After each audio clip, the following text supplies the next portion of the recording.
आपको जिंदगी में जो कुछ भी चाहिए या आपकी श्रीमद् भगवद गीता के आप श्रीमद् भगवद गीता की ये 25 बातें ठीक से सुन समझ लो, आपकी हर इच्छा पूरी होगी, हर मुश्किल आसान होगी और आपका हर दुख दूर होगा। गीता का ये ज्ञान अमृत से भरा है जो इंसान के मरे हुए मन और जीवन में एक नई जान डाल देता है। मैं गारंटी के साथ ये बात कह सकता हूँ कि जो कोई भी इन 25 बातों को ध्यान से पूरा वीडियो के अंत तक सुनेगा, उसे अपनी हर समस्या का हल मिल जाएगा, उसे वो सब कुछ मिल जाएगा जो वो पाना चाहता है। श्रीमद् भगवद गीता का सबसे पहला उपदेश यह है कि जिंदगी में कभी भी खुद को किसी का मोहताज मत बनाना, क्योंकि जब तक आप किसी के मोहताज नहीं होते तब तक आपको कोई दुख नहीं पहुंचा सकता, कोई आपका फायदा नहीं उठा सकता। जिस इंसान के आप मोहताज हो जाओगे वो आपको एक्सप्लॉइट करना शुरू कर देता है। जिस दिन आपने अपने जीवन को किसी का मोहताज बना दिया, उसी दिन से आपको उसकी गुलामी करनी पड़ती है। औरों की तो छोड़ो, जो लोग अपने नौकरों के, काम वाली बाइयों के मोहताज हो जाते हैं तो उनका सब कुछ सहना शुरू कर देते हैं, क्योंकि उन्हें पता होता है कि आपका काम उनके बिना चल ही नहीं पाएगा और आप खुद का काम कर नहीं पाएंगे और दूसरा कोई आपको मिल नहीं रहा तो उनका आपको परेशान करना शुरू हो जाता है। लेकिन जब उन्हें यह समझ आता है कि आप अपना काम खुद कर सकते हैं, आपको दूसरे 1000 ऑप्शन मिल सकते हैं, तो वो चुपचाप अपना काम करेंगे। अब अगर आप कोई ऐसी नौकरी करते हैं जहां आपके बॉस के गलत होते हुए भी आप उसका टॉर्चर सहते रहते हैं, तो आपको पता होता है कि आप उसके मोहताज हैं और वो उसका पूरा फायदा लेता है। और तो और जिस घर परिवार में आप रहते हैं, अगर वहां भी आप किसी के मोहताज हैं तो वो आपको पूरा चूस लेता है, क्योंकि वहां आप 24 घंटे रहते हैं, कहीं और जा ही नहीं सकते। आपके सर पे चढ़ के नाचेगा वो इंसान और आपको पूरी तरह से अपने कंट्रोल में रखेगा। लोगों को बहुत मजा आता है अपने से कमजोर इंसान को अपने कंट्रोल में रखने के। आप चाहे 1000 उनके लिए अच्छा करो, चाहे हर वो काम करो जिससे उन्हें खुशी मिले, पर ऐसे लोग आपकी गर्दन को दबा के रखते हैं। आप में अगर कुछ प्रतिभा है तो आपके पंख ही काट दिए जाएंगे। हर वो कोशिश की जाएगी आपके साथ जिससे आप जिंदगी में कभी आगे ही ना बढ़ पाओ। किसी का मोहताज होना मर जाने से भी बदतर होता है। मोहताजी आपको गुलाम बनाकर रख देती है। आपने कभी गौर किया कि आपकी जिंदगी वही लोग खराब करते हैं जिनके आप मोहताज हो जाते हैं। आपका सारा दुख वहीं से आता है जिसके आप मोहताज होते हैं। मोहताजी सिर्फ शरीर या काम की नहीं होती, सबसे बड़ी मोहताजी मन की होती है कि जिंदगी में कोई हमें चाहिए, हमें संभालने के लिए, नहीं तो हम खुश नहीं रह पाएंगे। अकेलापन लोगों से झेला नहीं जाता है। फिर कई बार आप ऐसे लोगों से जुड़ जाते हैं जो आपकी इस मन की मोहताजी का पूरा फायदा उठाते हैं। आप उनसे रिश्ता इसीलिए जोड़ते हैं ताकि आपकी जिंदगी में थोड़ी खुशी आए, पर वो लोग आपको खून के आंसू रुलाते हैं, आपकी पूरी जिंदगी नर्क बना देते हैं। याद रखना एक बात, माँ बाप के अलावा ऐसा दुनिया में आज तक कोई पैदा नहीं हुआ है कि आप जिसके मोहताज हों और वो आपका फायदा ना उठाए। इसीलिए जिंदगी में कभी भी खुद को किसी का मोहताज मत बनाना। श्रीमद् भगवद गीता का दूसरा उपदेश ये है कि जब भी जिंदगी में खुद को अकेला महसूस करो, तब इस सच्चाई को ठीक से समझ लेना कि आप दुनिया में अकेले ही आए थे और अकेले ही जाओगे। वास्तविकता में यहाँ कोई आपका अपना नहीं है। एक दिन तो जो माँ बाप हमें जन्म देते हैं वो भी हमें अकेला छोड़ के चले जाते हैं, तो औरों से तो उम्मीद ही क्या करना। यदि कोई आपका साथ छोड़ दे तो याद रखना कि वो ईश्वर सदा आपके साथ है, वो कभी आपका साथ नहीं छोड़ता। गीता में श्री कृष्ण ने अर्जुन से कहा कि चाहे कोई मनुष्य मुझे माने या ना माने, लेकिन मैं इंसान का साथ कभी नहीं छोड़ता, क्योंकि ये सब मेरी ही संतानें हैं। ममैवांशो जीवलोके जीवभूत सनातन मनश्ष्ठानि इंद्रियाणि प्रकृति स्थानि कर्षति। इंसान को ईश्वर का ही अंश कहा गया है, इसलिए मनुष्य को ईश्वर की संतान कहा जाता है। इसीलिए आपको अकेलेपन से कभी दुखी नहीं होना चाहिए, कभी डरना नहीं चाहिए, बल्कि किसी गलत इंसान के साथ रहने से डरना चाहिए। एक कहावत है कि something is better than nothing, कि कुछ नहीं होने से कुछ होना बेहतर है। लेकिन एक और कहावत है कि nothing is better than nonsense, कि नॉनसेंस लोगों के साथ रहने से अच्छा है आप अकेले ही रहो। इसीलिए गीता का ये उपदेश हर इंसान के लिए बहुत जरूरी है जो खुद को अकेला समझकर दुखी हो जाते हैं। इसीलिए अकेलेपन से डरना, दुखी होना छोड़ दो, क्योंकि यहाँ कोई किसी का नहीं होता। गीता का तीसरा उपदेश यह है कि जीवन में जब भी कोई मुश्किल आए तो हिम्मत मत हारो, बस थोड़ा धीरज रखो। जो लोग मुश्किल वक्त में खुद को थोड़ा संभाल कर धीरज रखते हैं वो हर मुश्किल को आसानी से पार कर जाते हैं। एक राजा अपने गुरुजी के पास गया और उसने गुरुजी से जाकर बोला कि ऐसे तो राज्य में हर प्रकार की खुशहाली है, पर वक्त का कोई भरोसा नहीं है। अगर कभी जिंदगी में कोई मुश्किल वक्त आए, कोई बुरा वक्त आए, तो उस वक्त के लिए मुझे कोई मंत्र दीजिए, कोई शिक्षा दीजिए, कोई उपदेश दीजिए कि उस बुरे वक्त से कैसे बाहर निकलना है। तो गुरुजी ने उसे एक तावीज बांध कर दे दिया और राजा से कहा कि इस तावीज में मैंने एक मंत्र लिख कर रखा है। जब तुम्हारी जिंदगी में बहुत बुरा वक्त आए और तुम्हें लगे कि इससे बुरा तो अब कुछ हो ही नहीं सकता, उस समय पे ये तावीज खोल के तुम इस मंत्र को पढ़ लेना, तुम्हारे अंदर बहुत शक्ति आ जाएगी। और एक दिन ऐसा हुआ भी कि उस राजा के राज्य पे किसी दूसरे राजा ने आक्रमण कर दिया और इस राजा की ऐसी स्थिति हुई कि उसे अपना राज्य छोड़कर, पूरे शहर को छोड़कर अपने कुछ लोगों के साथ भागना पड़ा। उस समय पे राजा बहुत दुखी था और विचार करने लगा कि गुरुजी ने मुझे एक तावीज दिया था कि जब जिंदगी में बहुत बुरा वक्त आए तब इसे खोल कर पढ़ना और इसके अंदर जो मंत्र लिखा हुआ है वो मेरे अंदर शक्ति भर देगा। राजा ने विचार किया कि इससे बुरा वक्त और क्या हो सकता है। उसने गुरुजी का दिया हुआ वो तावीज खोला और उसके अंदर लिखा हुआ था कि ये वक्त भी गुजर ही जाएगा। इस वचन को पढ़कर राजा के मन में एक शक्ति आई, विश्वास जगा कि ये जो बुरा वक्त है ये भी टिकने वाला नहीं है, ये भी निकल ही जाएगा। इसलिए मुझे हिम्मत नहीं हारनी, वापस से अपनी सेना खड़ी करनी है। और उस राजा ने वापस से अपने सैनिकों को जमा करके अपनी सेना को खड़ा किया और उस राजा पे हमला करके अपना राज्य वापस प्राप्त किया। तो जिंदगी में स्थिति चाहे कितनी भी बुरी क्यों ना हो, वो हमेशा के लिए नहीं रहने वाली, वो भी एक दिन गुजर जाएगी। वक्त चाहे कैसा भी हो, एक दिन जरूर बदल जाएगा। हमारी जिंदगी में न जाने कितनी बार दुख आए, कितनी बार मुश्किल वक्त आया, लेकिन हम हर बार निकल जाते हैं।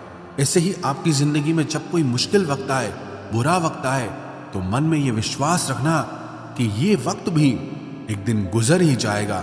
इसलिए अपनी हिम्मत मत हारो।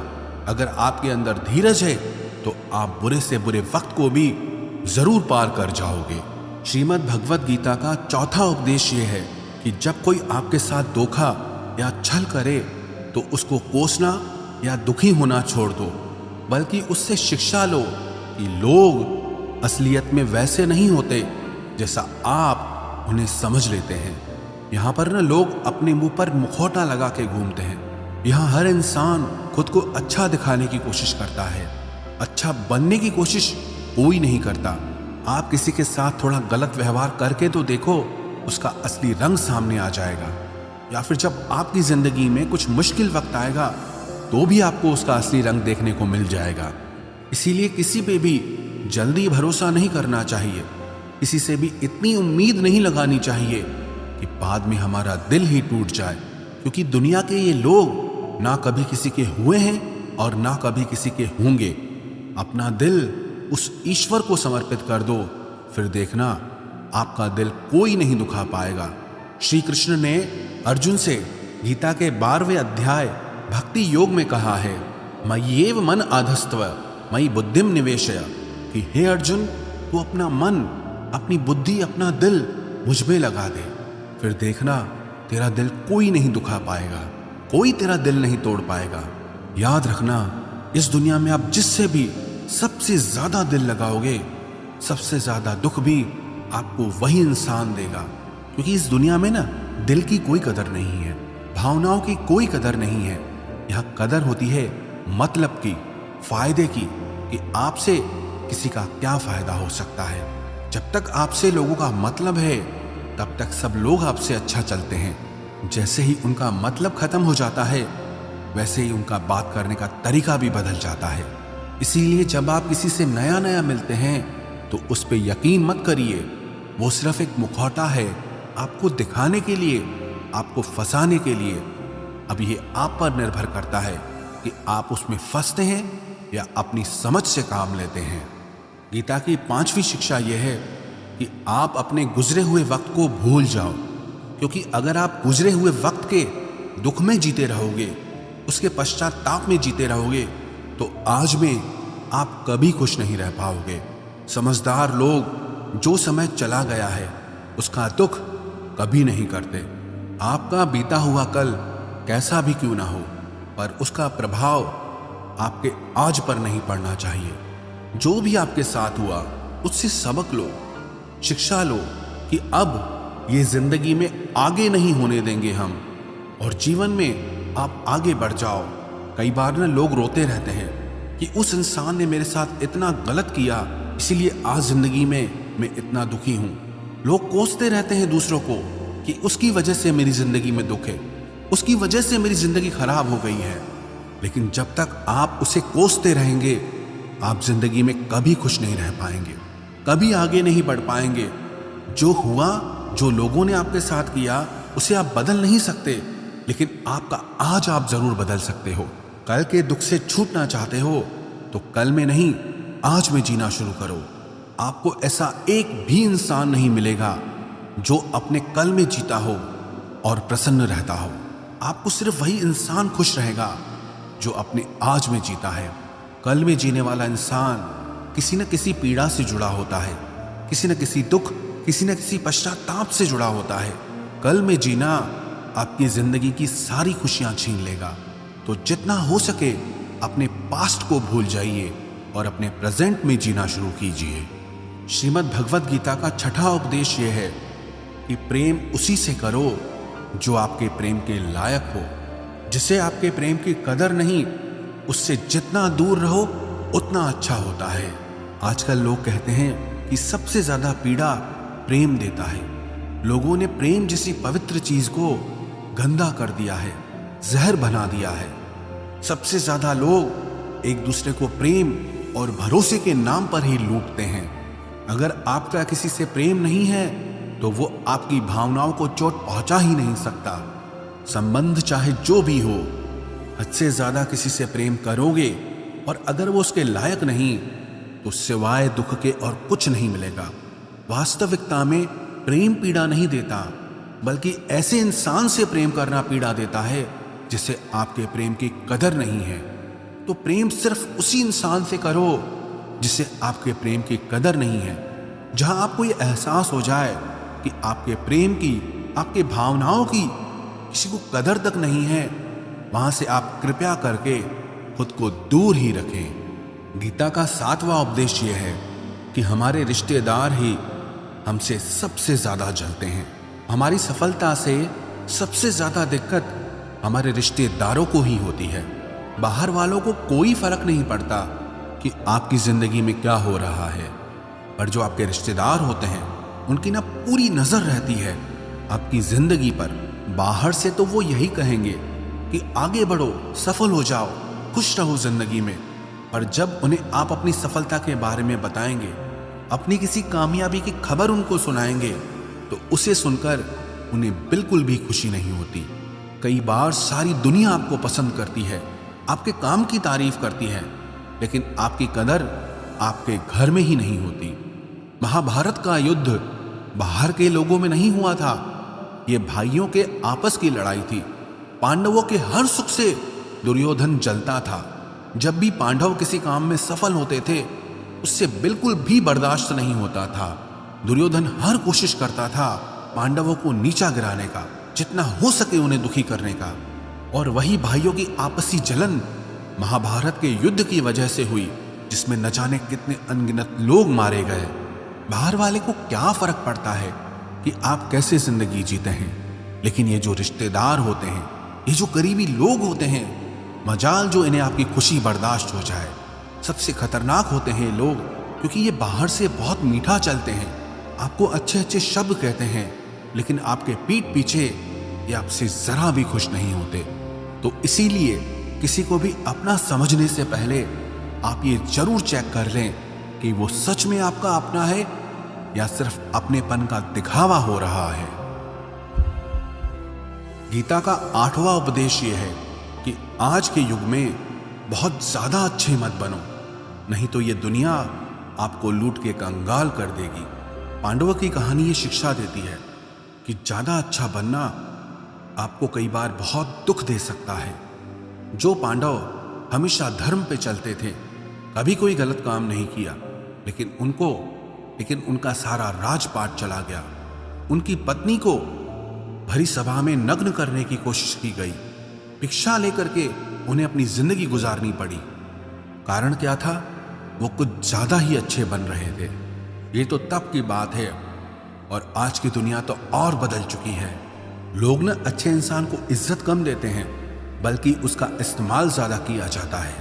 अगर आप भी लोगों के साथ अच्छा चलते हैं तो आप इस चीज को खुद अनुभव कर पाएंगे। आप जितना लोगों के साथ अच्छा चलते हैं, लोग आपके साथ उतना गलत व्यवहार करते हैं, लोग आपका उतना ज्यादा इस्तेमाल करते हैं। आप दूसरों की खुशी के लिए कुछ भी करते जाते हैं और लोग सिर्फ आपका एडवांटेज लेने में लगे रहते हैं। इसलिए आज के जमाने में खुश रहना है ना, तो बहुत ज्यादा अच्छे मत बनो। इसका मतलब ये नहीं कि आप बुरे इंसान बन जाओ। आप अपनी नजर में अच्छे बन के रहो। दुनिया की नजर में अच्छे बनने की कोशिश कभी मत करना। गीता का 9वां उपदेश ये है कि जहां आपके लिए प्रेम और इज्जत नहीं है, वहां कभी मत जाओ। महाभारत का युद्ध शुरू होने से पहले श्री कृष्ण हस्तिनापुर गए थे, पांडवों की तरफ से शांति प्रस्ताव लेकर के। तब शकुनी ने दुर्योधन से कहा कि ये कृष्ण बड़ा मायावी है, अगर ये हमारे पक्ष में आ जाए तो समझ लो पांडव हार ही गए। तो इसकी सेवा करो, इसको अपने घर आने का निमंत्रण भेजो, इसे खुश करो। जब श्री कृष्ण हस्तिनापुर पहुंचे तो दुर्योधन ने उन्हें अपने घर आने के लिए कहा और श्री कृष्ण से कहा, आप मेरे घर पे रहिए, मेरा आतिथ्य स्वीकार कीजिए, मेरे घर में भोजन कीजिए।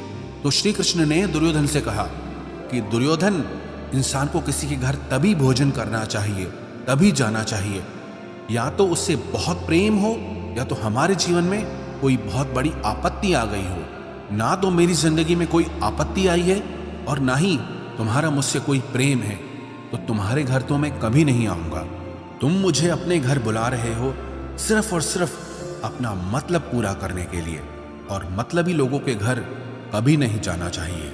इसलिए इससे हमको ये शिक्षा मिलती है कि जिसके दिल में आपके लिए प्रेम नहीं है, इज्जत नहीं है, वहां आपको कभी नहीं रहना चाहिए।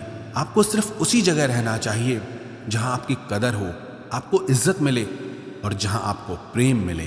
गीता का 10वां उपदेश ये है कि कभी भी अपने धन, अपने पद और बल का अभिमान नहीं करना चाहिए। दुर्योधन को बहुत अभिमान था कि मेरे पास भीष्म पितामह जैसे, द्रोणाचार्य और कर्ण जैसे योद्धा बैठे हैं, तो ये पांडवों को तो मैं यूं ही मसल के रख दूंगा। अपने धन का अभिमान था, अपने पद और शक्ति का अभिमान था, लेकिन वो अभिमान ही एक दिन उसके सर्वनाश का कारण बना। जो लोग अपने पैसे के अहंकार में या शक्ति के अहंकार में दूसरों को नीचा दिखाते हैं, दूसरों को चोट पहुंचाते हैं, एक दिन उनकी वही गलती उनका सर्वनाश कर देती है। इसलिए जीवन में आप चाहे कितने भी सफल हो जाएं, कितने भी बड़े इंसान हो जाएं, लेकिन उसका अभिमान दूसरों को कभी मत दिखाना। गीता का 11वां उपदेश यह है कि जो दूसरों के साथ छल करता है उसका अंत बहुत बुरा होता है। दुर्योधन का मामा शकुनी और दुर्योधन ने पांडवों के साथ जीवन भर छल किया, पग पग पर उन्हें धोखा दिया, कभी ईमानदारी से उनके साथ नहीं चला, और उसका परिणाम दुर्योधन को यह मिला कि उनके दल का हर एक बड़ा योद्धा छल के द्वारा ही मारा गया, क्योंकि दुर्योधन ने जैसा कर्म किया था उसको वैसा ही फल मिला। सारा जीवन भर उसने छल किया, तो अंत में उसकी खुद की मृत्यु भी एक छल से ही हुई थी। इसीलिए कोई अगर खुद को बहुत ज्यादा चालाक समझता है कि दूसरे को धोखा दे दिया, दूसरे को बेवकूफ बना दिया, एक दिन कोई आएगा उसकी जिंदगी में भी जो उसको भी धोखा देगा, क्योंकि कर्मा सबके चेहरे याद रखता है। जो जैसा कर्म करता है उसको वैसा फल जरूर मिलता है। गीता का 12वां उपदेश ये है कि जो इंसान आपको बार बार चोट पहुंचाए उसे कभी माफ नहीं करना चाहिए। युधिष्ठिर ने दुर्योधन को बार बार माफ किया और उसका परिणाम यह हुआ कि उन्हें अपनी जिंदगी में बहुत बड़े दुखों का सामना करना पड़ा। वो इंसान अगर एक बार गलती करे तो माफ करना फिर भी ठीक है, लेकिन कोई अगर बार बार गलती करे उसे माफ करना आपको बहुत ज्यादा नुकसान पहुंचाएगा, क्योंकि वो गलती नहीं हो रही है उससे, वो उसकी आदत है, वो ऐसा ही है, वो हमेशा आपके साथ ऐसा करेगा। तो बहुत ज्यादा दयालु मत बनो। किसी को माफ करने में और बेवकूफ बनने में बहुत बड़ा अंतर होता है। किसी को अगर एक बार आप माफ भी कर रहे हो तो उस इंसान से आप जरूर सावधान रहना। कहते हैं आजमाए हुए को फिर आजमाना मिट्टी मुंह में डालने के बराबर होता है। जिससे धोखा खाया है, जिससे आपको तकलीफ मिली है, उस पे भरोसा गलती से भी मत करना। तो माफ उतना ही करो जितने में आप बेवकूफ ना लगो। गीता का 12वां उपदेश यह है कि अपनी खुशी और अपना दुख हर किसी के आगे जाहिर नहीं करना चाहिए, क्योंकि लोग आपकी खुशी पे नजर लगा देते हैं और आपके दुख में आपकी हंसी उड़ाने लगते हैं। आपकी खुशी से कोई खुश नहीं होता, लोगों को जलन होती है। हर आंसू आंख में लाया ना करो, हर जख्म सबको दिखाया ना करो। यहाँ लोग हाथ में नमक लिए फिरते हैं, इसलिए अपना हर दर्द सबको दिखाया ना करो। लोग तो बैठे ही हैं दुखी इंसान को और दुखी करने, और जो खुश है उसको तकलीफ पहुंचाने के लिए। रही मन निज मन की व्यथा, निज मन राखो लेह। अपने मन की हालत अपने तक ही रखो, सिर्फ उसे बताओ जिससे उसे समझने की समझ हो। गीता का 14वां उपदेश ये है, आप चाहे कितने भी अच्छे हों, लेकिन अगर बुरे लोगों के साथ रहोगे तो आपका भी वही हाल होगा जो बुरे लोगों का होता है। भीष्म पितामह एक ब्रह्मचारी थे, धर्मात्मा थे, लेकिन वो अधर्म के पक्ष में खड़े हो गए। द्रोणाचार्य भी एक ब्राह्मण थे, लेकिन वो अधर्म के पक्ष में खड़े हो गए। तो अंत में उनका वही हाल हुआ जो एक अधर्मी इंसान का होता है। उनको मृत्यु के समय भयानक पीड़ा का सामना करना पड़ा। इसलिए गलत संग में कभी नहीं रहना चाहिए, क्योंकि कई बार आपको उनके संग में रहने की वजह से उनके ही कर्मों की सजा मिलने लगती है। फिर आपको समझ नहीं आता कि मैंने तो कुछ किया भी नहीं, मैं तो खाली इनके साथ रहता हूं, मुझे दुख क्यों मिला। बुरे लोगों का संग आपकी जिंदगी में कभी खुशी नहीं लाएगा, इसलिए हमेशा अच्छे संग में रहना चाहिए। गीता का 15वां उपदेश यह है कि मूर्ख और दुष्ट लोगों को कभी ज्ञान नहीं देना चाहिए। इससे उनके अहंकार को चोट लगती है और वो आपके लिए मन में वैर भाव रख के बैठ जाते हैं और वक्त आने पर आपको ही नुकसान पहुंचाते हैं।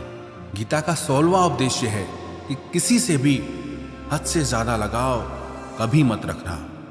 दुर्योधन के पिता धृतराष्ट्र का राजगद्दी से बहुत ज्यादा लगाव था। राजगद्दी के आगे उन्हें कुछ भी दिखाई नहीं देता था और गद्दी के लिए उनका वो हद से ज्यादा लगाव और मोह पूरे राष्ट्र को ले डूबा, अनगिनत लोगों की मौत का कारण बन गया। आप भी जब ऐसे ही किसी के पीछे हद से ज्यादा पागल हो जाते हैं तो वो चीज आपको मिले या ना मिले, लेकिन आपकी जिंदगी जरूर खराब कर देती है। गीता का 17वां उपदेश यह है कि क्रोध मनुष्य का सर्वनाश कर देता है। क्रोधी इंसान का कोई मित्र ही नहीं होता, हर इंसान उससे दूर भागता है, उसके सारे रिश्ते समाप्त हो जाते हैं। जो इंसान अपने क्रोध को नहीं संभाल सकता वो जिंदगी में कुछ भी संभाल नहीं सकता। गीता का 18वां उपदेश है कि अपने मन को शांत रखना सीखो, क्योंकि अशांत मन जीवन में सिवाय दुख के और आपको कुछ नहीं देने वाला, और एक शांत मन आपको जीवन में प्रेम और आनंद ही देगा। दुख और सुख सिर्फ शांत और अशांत मन के परिणाम है। अशांत मन दुख को ही जन्म देता है और शांत मन परम आनंद को जन्म देता है। गीता का 19वां उपदेश यह है कि आंखों से सच दिखने वाली बात पर भी एकदम से जल्दी भरोसा नहीं करना चाहिए। ऐसी बहुत कहानियां आपने सुनी होगी कि कई बार आंखों से दिखने वाली बात भी सच नहीं होती है। इसीलिए भरोसा करने में कभी भी जल्दबाजी मत करना। गीता का 20वां उपदेश यह है कि लोगों में अपना सहारा ढूंढना छोड़ दो। सबसे बड़ी आपके मन की यही कमजोरी होती है कि आप दूसरों में सहारा ढूंढते हैं, और यही चीज आपको कमजोर बनाती है। यही चीज आपका खुद पे विश्वास खत्म कर देती है। जो लोग सोचते हैं ना कि ये तो मेरा सहारा है, ये तो मुश्किल वक्त में मुझे काम आएगा, वही लोग मुश्किल वक्त में सबसे ज्यादा दुखी और अकेले पड़ जाते हैं। आप सिर्फ ईश्वर को अपना सहारा बनाओ, देखना जब भी कोई मुश्किल आएगी ना, वो किसी न किसी को आपकी मदद के लिए भेज ही देंगे। दुनिया को सहारा मत बनाओ, क्योंकि वो खुद अपने लिए सहारा ढूंढ रहे हैं। वो आपका सहारा कैसे बनेंगे? तो अपना सहारा दुनिया को नहीं, ईश्वर को बनाना चाहिए। गीता का 21वां उपदेश यह है कि बहुत ज्यादा मीठे बोलने वालों से और ज्यादा तारीफ करने वालों से सावधान रहना चाहिए, क्योंकि लोग मीठा सिर्फ तभी बोलते हैं जब उनको आपसे अपना मतलब निकालना होता है। आपकी तारीफ भी सिर्फ तभी की जाती है जब उन्हें आपसे अपना काम निकालना होता है। याद रखना कि तारीफ आपको जिंदगी में कभी भी फ्री में नहीं मिलने वाली। अगर कोई आपकी तारीफ कर रहा है तो कुछ ना कुछ उसके लिए आपको चुकाना ही पड़ेगा। इसलिए जो बहुत ज्यादा मीठा बोलते हैं या जो आपकी तारीफ करते हैं, उनसे जरा सावधान रहना चाहिए।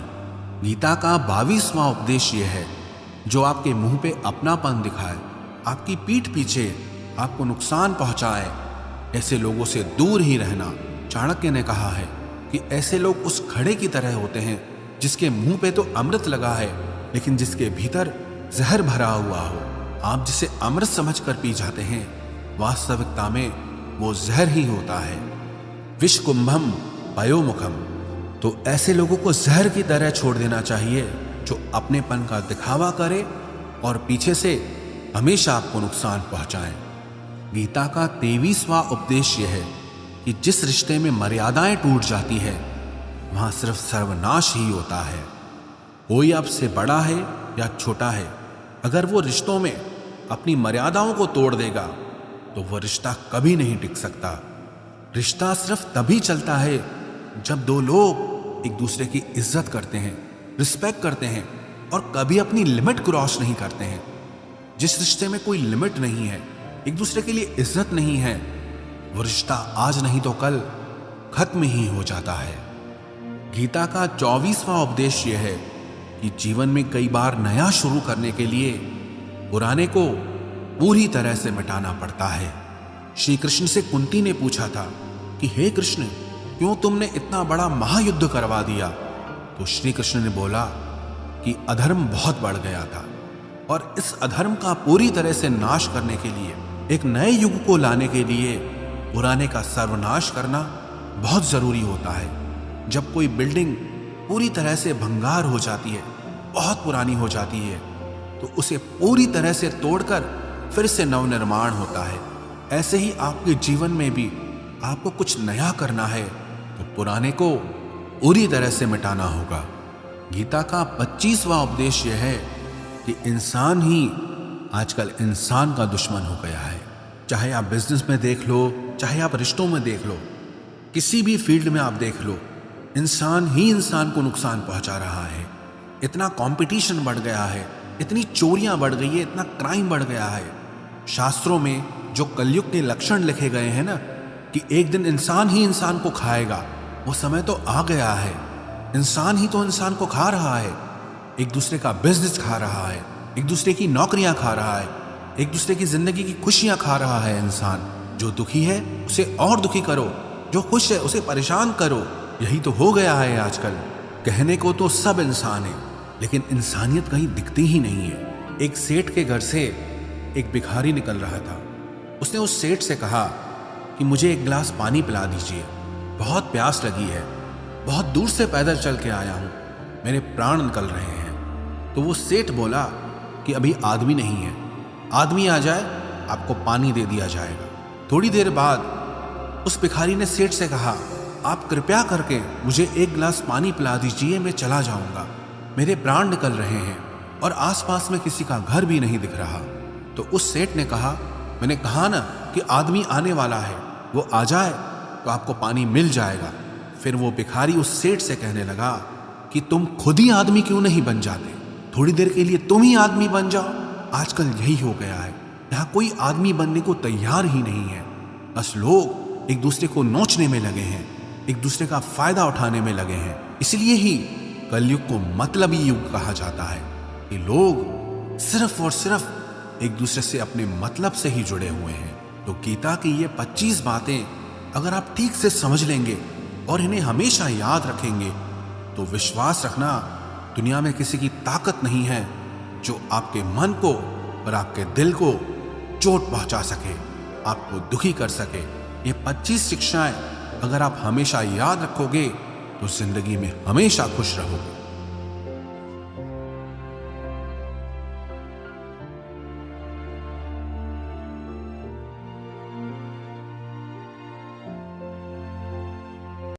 दोस्तों, इस वीडियो में इतना ही। मिलते हैं अगली वीडियो में। अपना ख्याल रखिएगा।